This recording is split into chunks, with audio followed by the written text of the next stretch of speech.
handing out automatic weapons to people who don't know one end of an AK-47 from another is just suicidal. So I covered the war in Kosovo, and at one point I was in northern Albania with the Kosovo Liberation Army, and all these kids, Albanian kids who were working in Germany and restaurants and stuff, were showing up in northern Albania, and they'd shove a weapon in their hands and give them 2 days of training. And I went with them with a group of 600 people up over the mountains, and they were just slaughtered because they don't know what they're doing. So, the media loves this kind of heroic narrative of mothers making Molotov cocktails, but the dark reality is that you're just setting them up to be killed. You've turned people who have no training or understanding of how to wage warfare into targets. I find it just criminal. Do you feel like any reporters out there in remotely mainstream outlets ever speak to that? I haven't seen it. I mean, war creates a kind of jingoism, and the media is the worst. They create these simplistic narratives. You're right; they don't talk about Putin's, I think, very legitimate grievances. Putin becomes Hitler. Everybody becomes Hitler. Saddam Hussein was Hitler. Whoever we fight becomes Hitler, and we all become Saving Private Ryan. And but it has nothing to do with the reality on the ground. But that narrative, that kind of mythic narrative in war, it's what people want to hear. It's what the networks want to broadcast. It's what the public eats up. It's very hard to counter it.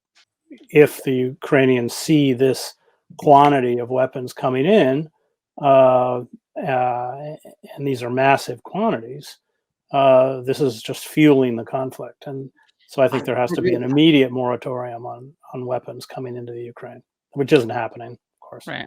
It isn't happening right now, but I agree with you that that is a crucial factor. It's not surprising to me that Ukrainians, from the president and the government on to ordinary people, would be urging, demanding, insisting on more weapons. That's not surprising at all. But those of us outside have to be able to look at it and say, wait, what's going to be the medium and longer term impact of this? It's going to be they're demanding weapons because they haven't yet spent 1, 2, 3, 4 years in war and seen what it does. So, I mean, the inception of every conflict I covered, people have no idea about the devastation that prolonged warfare causes. And, I think that it's a very naive, and I had said earlier to Katie, this idea of handing out weapons to civilians I've seen it in other war zones, is just inviting wholesale slaughter. You don't go up against trained military units when you barely know how to put a clip into an AK. Or using a Molotov cocktail against a tank. Right. This is ridiculous. I mean, it's the reason journalists never went armed. You were far safer being unarmed in a conflict zone. You never, I covered the wars in Salvador with these nutcases from Soldier of Fortune who would put press on their car, and their car was filled with weapons, and they get stopped by the FMLN, and suddenly there was this idea out there that journalists were armed, which became exceedingly dangerous.